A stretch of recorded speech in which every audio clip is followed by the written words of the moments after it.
Have you ever been really angry, but on the surface there's just tears and confusion? And you're asking yourself, why did that person do this to me? It's very common, and we're going to explore this in this video because there's actually something really important going on. What's happening is that we're getting angry, but we've been conditioned that anger is not safe to allow to express. And so we default to an emotion that feels safer to get some relief. And most often this is a kind of teariness, I would call it. It's a kind of sadness, but it's focused around a kind of teariness, often comes with a sense of confusion as well. And that, in the crying, in the confusion, we get a slight sense of relief without having to actually allow the anger, which feels really unsafe. Because our anger is our life force. When it's integrated, it's part of what helps us express ourselves, our needs, our boundaries, our desires. But we've often been conditioned by our parents and our peers that, okay, if I express that life force, those boundaries, those needs, then something bad is going to happen. Maybe mum will get upset with me, dad will yell at me, my peers will laugh at me. And so we've learned to suppress it so we can stay in connection with these people. And that need for connection is so much more powerful that we will suppress our own needs to stay in connection. And so that's really what we're doing in those situations where we sort of we're crying and getting teary. We're trying to stay in connection with that person who's upset us by not expressing our boundaries. But it's kind of painful, so we need some relief. We need something, so we move to this other emotion which we can express. Now, it's totally innocent, this pattern, but I'm mentioning it because it's really important, because there are some consequences. If we keep on living this pattern out, we never learn to really connect with that life force, that anger, and express our needs, desires, and boundaries. And so we're living life without those needs and boundaries being met, which is difficult. It also keeps us looped in suffering, because those tears they're never going to come to an end. They keep looping. So you can get triggered and be stuck in it for days, weeks even, of this state of kind of confusion and upset, because the deeper, sort of fight energy, the deeper anger, the fight-flight energy at the root is not being met and resolved, and we're continuously kind of suppressing it, without knowing. We're not doing it consciously, but your nervous system is trying to keep you safe by continuously suppressing it, and so it'll keep you looping in this really dysregulated state for ages because it feels safer than actually allowing the anger. And it's just not much fun, I would say. We want to feel better. We want to come back to regulation more quickly. And it also keeps you stuck in life, because there are often times when you might need to express your needs or your boundaries. But until you start to connect to that anger, it's very difficult to do so. You might not even know what those boundaries or needs are. We're kind of stuck.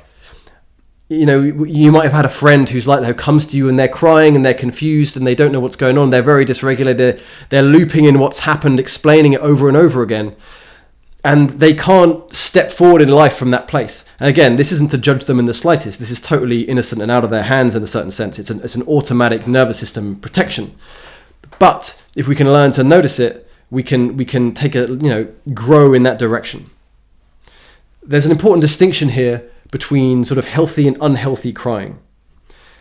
What I'm talking about is a kind of unhealthy crying.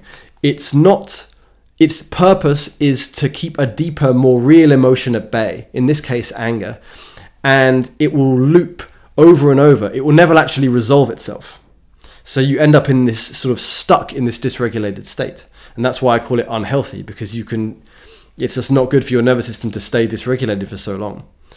Healthy crying is the crying that's underneath the anger. So the unhealthy crying is on top of the anger. It's protecting you from the anger. But if you can learn to embody your anger and allow it, you'll find that after a surprisingly short while, it will turn and transform into the hurt and vulnerability that's underneath. Because the anger was only ever protecting us from that deeper helplessness and vulnerability that we feel. When someone betrays us in some way, the immediate deep reaction is a sense of hurt or helplessness. But then the anger immediately springs in to protect us from that. and to take control of the situation. But if we can't allow that, if it feels unsafe, then we go to this sort of unhealthy crying. And it's really healing to be able to allow that deeper helplessness. When we allow that deeper helplessness, it actually helps us step into our power, you see. It's paradoxical, but when we can't allow it, we are continuously pushing it away, and so we're at its mercy. Whereas when you allow the helplessness, the sadness, it transforms, it integrates, it dissolves, and then we actually end up more regulated, more grounded. So it's important to make that distinction.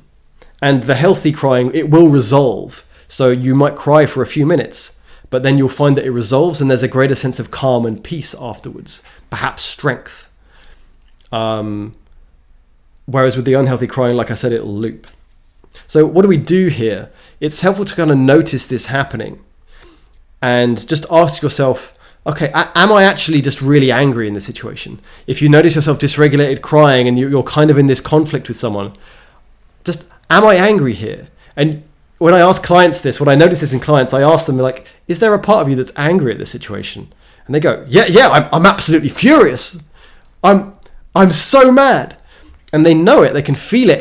It's just doesn't feel safe to fully acknowledge and go there. But even in acknowledging it, it can really help to actually get in touch with it. And in some cases, you might be able to, just in the acknowledging, you might be able to feel it and allow it. And that will really help.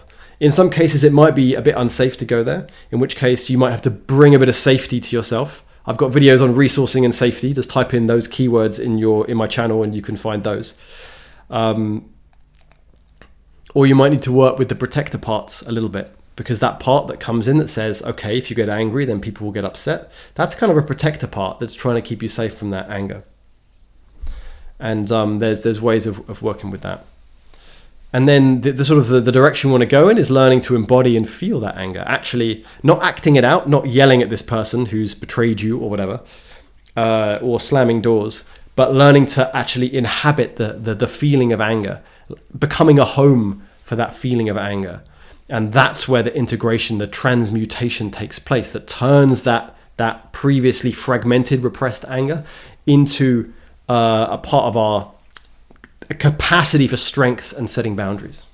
And that process, takes place over time. It's not just you feel your anger once and you're done. But if you can notice when actually you're angry more and more, it can help you to step into that, and you'll find yourself feeling more empowered and not getting stuck in these looping cycles of sort of teariness and confusion. Which again, I really want to stress, nothing wrong with that at all. It's totally normal and very understandable. It's just painful. And so this is, a way of learning to step out of that pain if you wish. And I do work with people one-on-one. If you want to, talk to me, you can book a free call and we can chat about where you're at and how I can support you.